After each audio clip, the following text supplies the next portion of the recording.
tener nuestro tiempo de estudio y oración, como siempre. Estamos ya en el capítulo 8 de Romanos. Empezamos hoy el capítulo 8 de Romanos y como siempre vamos a poner este tiempo en manos del Señor. Bendito seas, Padre amado. Gracias por dejarnos venir hasta aquí, Señor, con bien. Gracias por el Espíritu Santo que nos guía al abrir tu palabra. Y gracias, Señor, por todas las bendiciones que nos has dado este día y que nos has dado hasta aquí. Sentimos tu presencia en nuestras vidas, Padre. Y te damos gracias, Señor, porque inmerecidamente tu gracia nos da todo, Señor, en el perdón, en el amor, en la consideración. Padre amado, tú eres bueno y misericordioso y grande, Señor, en bondad. Y también, Señor, por los méritos de Jesucristo nos sentimos bien acompañados, bien protegidos, bien guardados. Pedimos ahora tu bendición, que el Santo Espíritu nos guíe, aparte de nuestra mente, aquellas cosas que nos distraigan, para el estudio de tu palabra. Te lo pedimos en el nombre de Jesús. Amén. Amén. Amén. Amén. Romanos capítulo 8, versículo 1 dice: Ahora pues, ninguna condenación hay para los que están en Cristo Jesús, los que no andan conforme a la carne, sino conforme al Espíritu. En el capítulo anterior, Pablo nos mostró que los creyentes todavía luchamos con el pecado y llegó a reconocer que hacemos lo que no queremos, ¿no? Como decía en el versículo 15 del capítulo 7, porque lo que hago no lo entiendo, pues no hago lo que quiero, sino lo que aborrezco, eso hago. El reconocer que aborrecemos el pecado es una evidencia de que nuestra conciencia ha sido renovada. Porque recordamos muy bien que cuando éramos creyentes y seguíamos la corriente del mundo, no nos afectaba para nada el pecado. Pecábamos y era algo normal. Sin embargo, reconocerlo, pues, nos habla de que hay alguien que nos está ayudando a eso, a reconocer el pecado, y también a que nos demos cuenta de que estamos pecando. Y cuando pecamos, ese alguien nos avisa, nos manda esa flecha que digo yo siempre ahí al corazón, ¿no? El Espíritu Santo, el Espíritu de Dios que habita en nosotros y que nos va transformando hasta el punto de que anhelamos a Dios, anhelamos su palabra, la necesitamos todos los días como un alimento, ¿no? Y además queremos ser santos, aunque nuestra carne, nuestra naturaleza pecaminosa, trata por todos los medios de que no actuemos como ahora deseamos. Entonces, por eso tenemos esa lucha que hemos estudiado y hemos visto en el capítulo anterior. Podríamos enlazar aquí con los dos últimos versículos del capítulo 7, vamos a recordarlos. 7:24.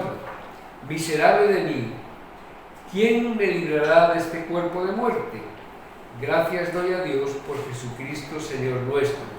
Así que yo mismo con la mente sirvo a la ley de Dios, mas con la carne a la ley del pecado. En el versículo 1 del capítulo 8, Pablo empieza con el ahora pues. Entonces, enlazando el versículo 24 y el versículo 25 con ese 1, vemos que hay una consecuencia, ¿no?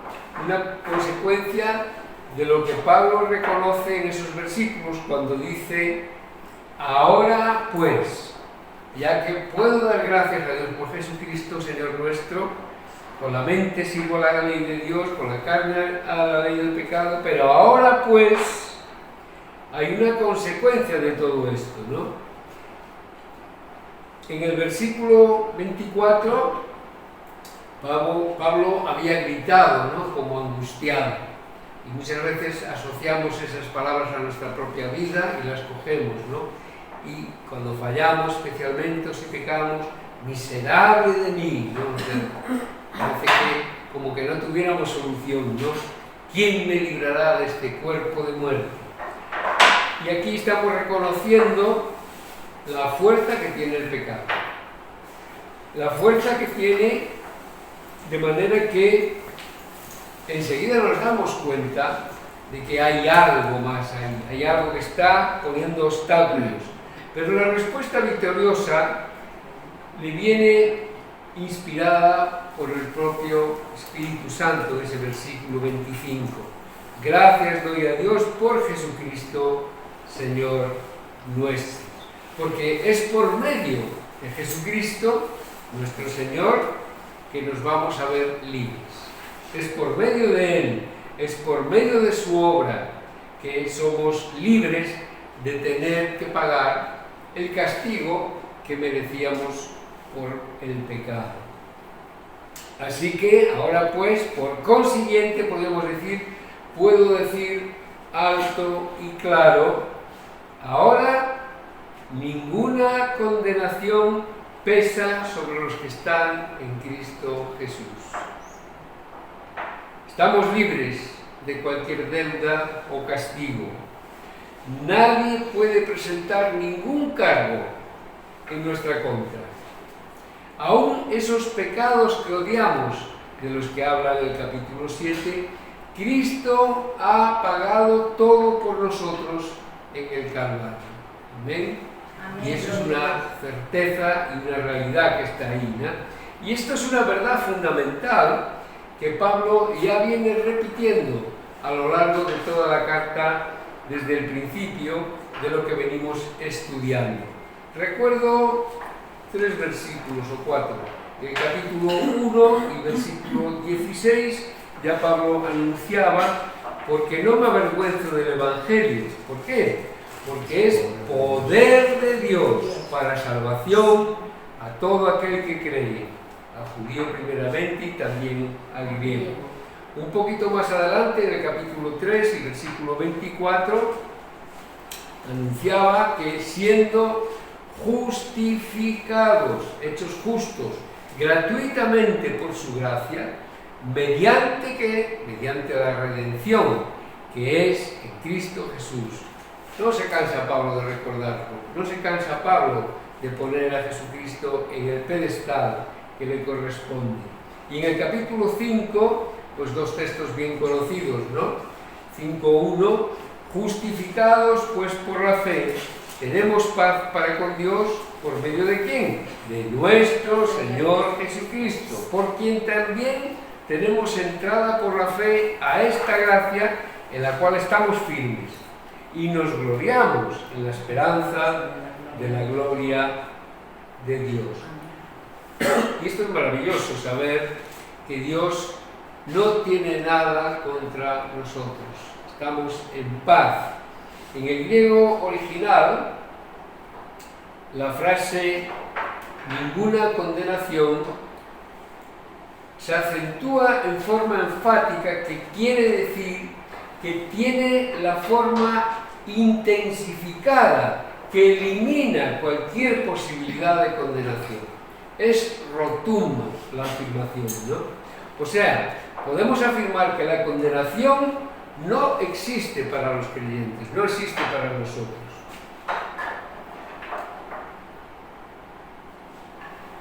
No es que nos libramos por un tiempo, sabiendo que pudiera regresar a esa condenación.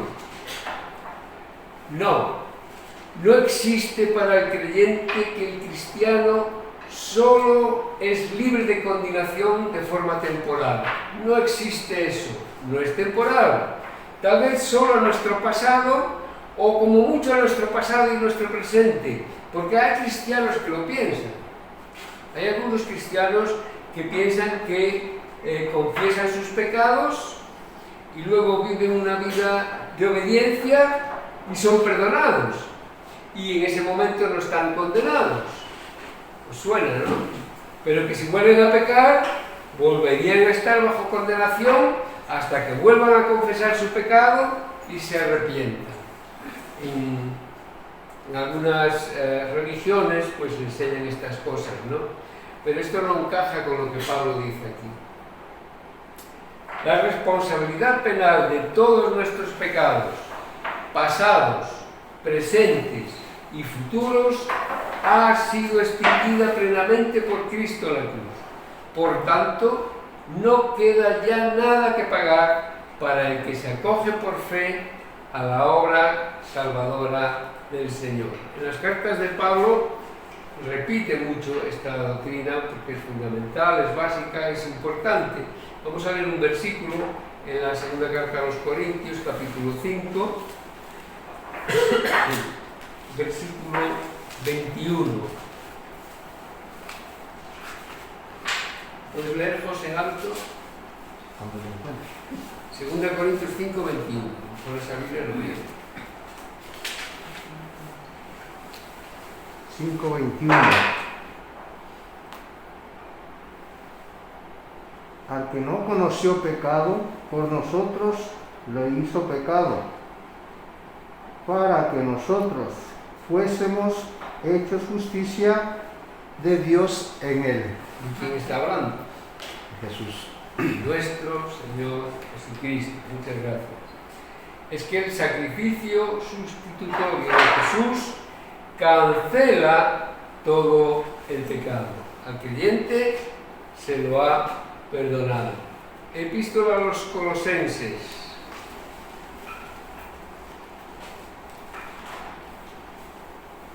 Capítulo 1. Versículo 14.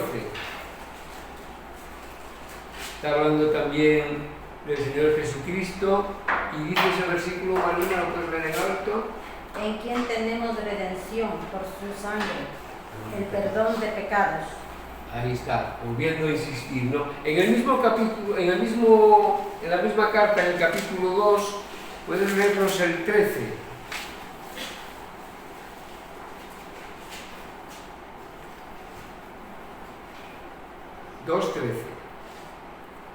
Y a vosotros, estando muertos en pecados y en la incircuncisión de vuestra carne, os dio vida juntamente con él, perdonándonos todos los pecados.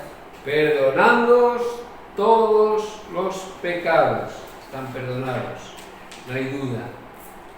El gran predicador Marty Lloyd-Jones dijo: la mayor parte de nuestros problemas se deben a que no nos damos cuenta de la verdad que contiene este versículo.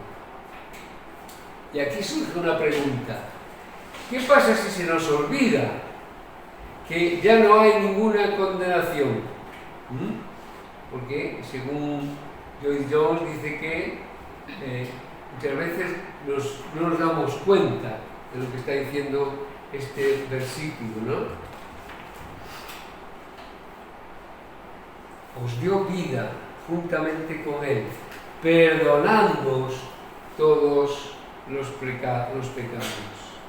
El problema de una mala memoria aquí va a degenerar en más problemas con los que no deberíamos de cargar.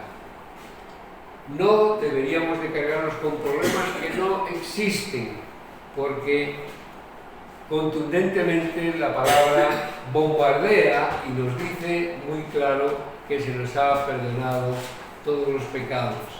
Y olvidar esa verdad nos puede llevar a una gran sensibilidad hacia la crítica, sentirnos sensibles si se nos critica por un pecado, y eso nos puede poner siempre en una actitud defensiva, que no es necesario, no necesitamos eso, porque eso afecta a la relación con las personas que nos rodean y también a una falta de confianza y por supuesto a una falta de algo tan importante como es el gozo en la oración y en la adoración al Señor.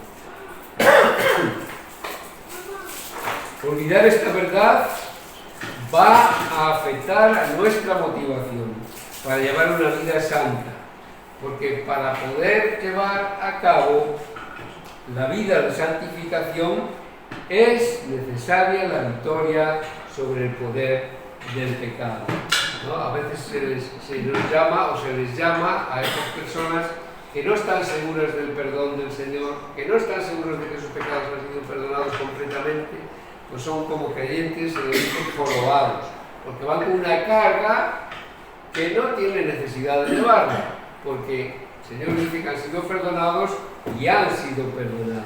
Amén. No podemos dudar sobre eso, ¿no?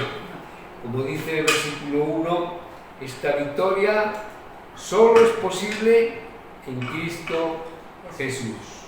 La operación que permite a Dios retirar toda condenación del creyente se hace por medio de Cristo, y no nos cansaremos de repetirlo, por medio de Cristo, porque además se disfruta en Cristo.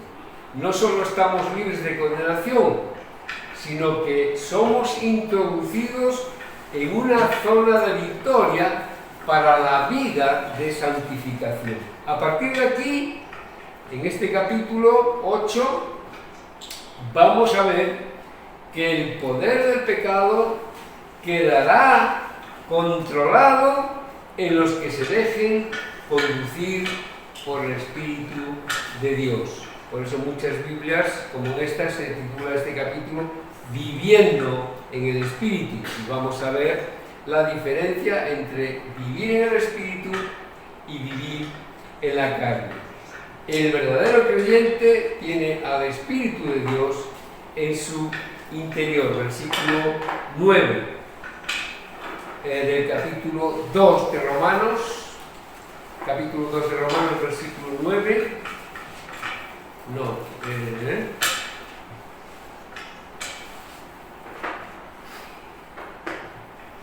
El versículo 9 del capítulo 8, perdón, me he equivocado aquí en la cita. Mas vosotros no vivís según la carne, sino según el Espíritu. Este es el tema central de este capítulo 8 que vamos a estar viendo.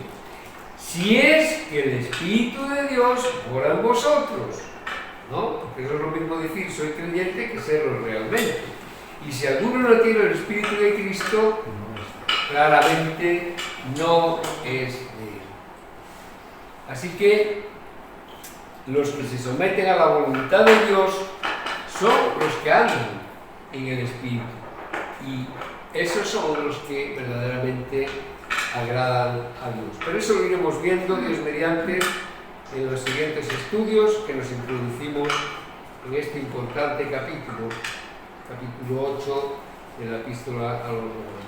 Amén. Amén, gloria a Dios.